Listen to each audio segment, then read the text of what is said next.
ఉద్యోగం సంపాదించారు, ఎలా అనిపిస్తుంది? చాలా ఆనందంగా ఉంది. మాకు జూనియర్ అసిస్టెంట్ ఉద్యోగం వచ్చింది. మా మదరు స్కూల్లో టీచర్గా చేసేవారు.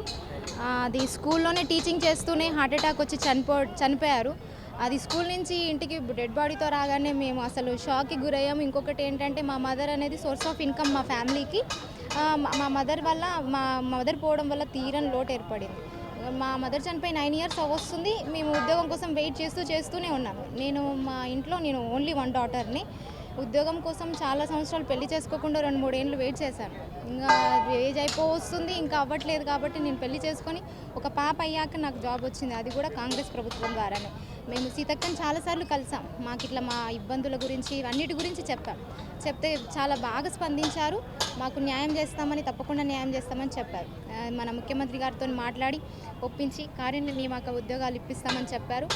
వాళ్ళు వచ్చిన సంవత్సరంన్నరలోనే మాకు ఉద్యోగం రావడం చాలా సంతోషంగా ఉంది. గత ప్రభుత్వంలో ఉన్నప్పుడు మేము ప్రయత్నాలు చేశాం, కానీ మా ప్రయత్నాలకి ఎటువంటి ఫలితం లేదు. కానీ ఈ ప్రభుత్వం ద్వారా ఫలితం దక్కిందని అనుకుంటున్నాం. మేము ఈ కాంగ్రెస్ ప్రభుత్వానికి ధన్యవాదాలు చెప్పుకుంటున్నాము. అట్లానే మంత్రి సీతక్క గారికి, ముఖ్యమంత్రి రేవంత్ రెడ్డి గారికి హృదయపూర్వక ధన్యవాదాలు తెలుపుకుంటున్నాము. చాలా సంతోషంగా ఉంది. ఈరోజు మాకు మా మదర్ ఉద్యోగం అనేది నాకు రావడం ఆమె ఒక సోర్స్ ఇచ్చేసిపోయింది. మాకు తన ఉద్యోగం మేము చేసుకోవడానికి, మా ఫ్యామిలీని నిలదొక్కుకోవడానికి మాకు ఆర్థికంగా ఇబ్బందులు అనేవి దూరం అయ్యాయని మేము అనుకుంటున్నాం. Thank you. అలాగే ఎన్నో ఏళ్ల నిరుద్యోగుల కళ, అంటే ఆల్మోస్ట్ మీరు కూడా 9 సంవత్సరాలు ఎదురు చూశారంటున్నారు. మొత్తంగా నిరుద్యోగుల కళ ఈరోజు సాకారమైంది. ఒక రకంగా ఈ కారుణ్య నియామకాలు అనేవి కూడా మరి వారి పిల్లలకి రావటం అనేది ఒక గొప్ప వరం అని కూడా చెప్పాలి. మరి రేవంత్ రెడ్డి ఆ కళ నెరవేర్చారు, ఎలా అనిపిస్తుంది? చాలా సంతోషంగా ఉంది. చెప్పాలంటే రేవంత్ రెడ్డి గారితో మేము ఈ పత్రాలు తీసుకుంటాం అనుకోలేదు. మంత్రి సీతక్క గారు ఇస్తే చాలా అనుకున్నాము. కానీ అంతకుమించి ఆనందం, రేవంత్ రెడ్డి గారు వచ్చి వారే స్వయంగా మాకు ఈ పత్రాలు అందించడం అనేది గొప్ప విషయం. వారి హయాంలో ఉద్యోగాలు అనేది లోటు లేకుండా ఉంది. అందరికీ కూడా ఉద్యోగాలు దొరుకుతున్నాయి. చాలా ఆనందంగా ఉంది. మేము ఎంతో హర్షిస్తున్నాం. అలాగే ఈ ప్రజాప్రభుత్వంలో ఈ కొలువుల పండుగని ఎలా చూస్తున్నారు? చాలా వరకు అయితే నేను అట్లానే డిఎడ్ కూడా చేశాను.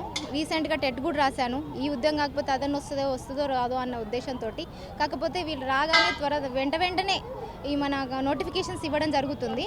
దీని ద్వారా వేరే ఉద్యోగాలైనా సరే ట్రై చేయొచ్చు. ఉద్యోగాలు అనేవి ఖచ్చితంగా వస్తున్నాయి ఈ ప్రభుత్వం ద్వారా. కొలువుల పండుగ అనేది ఖచ్చితంగా ఉంది కాంగ్రెస్ ప్రభుత్వంలో. అలాగే పంచాయతీరాజ్ కానివ్వండి, గ్రామీణాభివృద్ధి, అలాగే పురపాలక పట్టణాభివృద్ధి శాఖలో మొత్తంగా ఈరోజు ఉద్యోగ నియామకాలు అనేవి 922 ఉన్నాయి. ఈ 922 మందిలో కూడా మీరు కూడా ఒకరు. అంటే కారుణ్య నియామకం అయినప్పటికీ 500 పైచిలకు కారుణ్య నియామకాలు అయితే మొత్తంగా ఈరోజు 922 మందికి ఉద్యోగ అవకాశాలు వచ్చాయి. మరి వారిలో మీరు కూడా ఒకరు కావడం ఎలా ఫీల్ అవుతున్నారు? అదే సంతోషంగా ఉంది. ఇంతమంది ఉండడం లోపల, అందుకే మేమంతా ఆనందంతో ఉన్నాము. ఎంత ఆనందం అంటే మాట్లాడుతుంటే అరుపులు కేకలతోటి ఎంతో రెచ్చిపోయాం. ఎందుకంటే రేపటి నుంచి సీరియస్గా ఉద్యోగం మోడ్లోకి వెళ్ళిపోవాలి. ఈరోజు చాలా ఆనందించవచ్చు. ఎంత అంటే ఇంకా మేము ఒక చిన్నపిల్లల్లాగా అయిపోయాము. ఎందుకంటే ఉద్యోగం వచ్చింది. ఎందుకంటే 9 ఏళ్ళు అసలు ఎదురు చూపులతోనే సరిపోయింది. అదే ఒక్కొక్కరికి పిల్లలు అట్లా పెరుగుతూ ఉంది. కానీ వయసు పెరుగుతుంది, కాకపోతే ఉద్యోగం రావట్లేదు. వయసు పెరుగుతున్న కొద్ది సర్వీస్ తగ్గిపోతుంది కదా. సర్వీస్ తగ్గిపోతే మాకే నష్టం. కాబట్టి త్వరగా వచ్చిందని అనుకుంటున్నాం.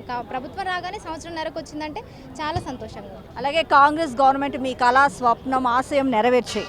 దానికి మీరు ఏ రకంగా గ్రాటిట్యూడ్ చూపిస్తారు?